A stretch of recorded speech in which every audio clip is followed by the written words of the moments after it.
যে নারী সকালে ঘর ঝাড়ু দেওয়ার আগে দুইটি কাজ করবে ওই নারীর ভাগ্য পরিবর্তন হয়ে যাবে। মনে রাখবেন, প্রতিটি মা বোনই চান তাদের সংসারের ভিতরে সুখে থাকতে এবং সংসারের ভিতরে শান্তিতে থাকতে, তার স্বামীর সংসারে যাতে করে উন্নতি হয় এবং সে যাতে করে ভালো থাকতে পারে, এটা প্রতিটি মা বোনই চান।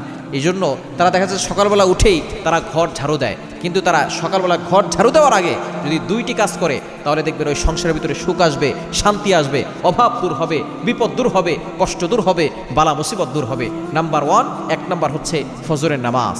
যদি সুযোগ হয় তাহাজ্জুদের নামাজ পড়বে, যদি তাহাজ্জুদের নামাজ পড়ার সুযোগ না হয় তাহলে সে অবশ্যই ফজরের নামাজ পড়বে। কেননা যেই ঘরের মানুষরা ফজরের নামাজ পড়ে না ওই ঘরে কখনো বরকত থাকে না। যেই ঘরের মানুষরা ফজরের নামাজ পড়ে সেই ঘরের ভিতরে আল্লাহ পাক রব্বুল আলামিন বরকত দিয়ে দেন। এই ফজরের নামাজ হচ্ছে খুবই দামি, কারণ এই সময়টা হচ্ছে বরকতের সময়। নবী ইসলাম এই সময়ের জন্য বরকতের দোয়া করেছেন, আল্লাহুম্মা বারিক লি উম্মতি ফি বুকুরিহা, আয় আল্লাহ আমার উম্মতের সকালটা তুমি বরকতময় করে দাও। আল্লাহ পাক রব্বুল আলামিন এই দোয়া কবুল করেছেন। সুতরাং ফজরের সময় আপনি নামাজ পড়বেন, এক নাম্বার। নাম্বার টু, দ্বিতীয় নাম্বার হচ্ছে কোরআন তেলাওয়াত, বিশেষ করে সূরা ইয়াসিন।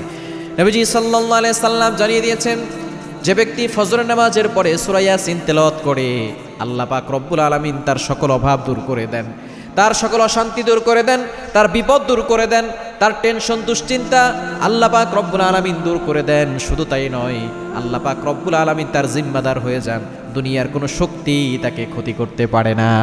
এজন্য অবশ্যই আপনি ফজরের নামাজের সময় নামাজ পড়বেন, ঘর ঝাড়ু দেওয়ার আগে নামাজ পড়বেন, কোরআন তেলাওয়াত করবেন। প্রতিদিন যদি নিয়মিত আমলগুলো করেন দেখবেন সংসারের ভিতরে শান্তি আসবে, অভাব দূর হবে, বিপদ কষ্ট সব দূর হয়ে যাবে।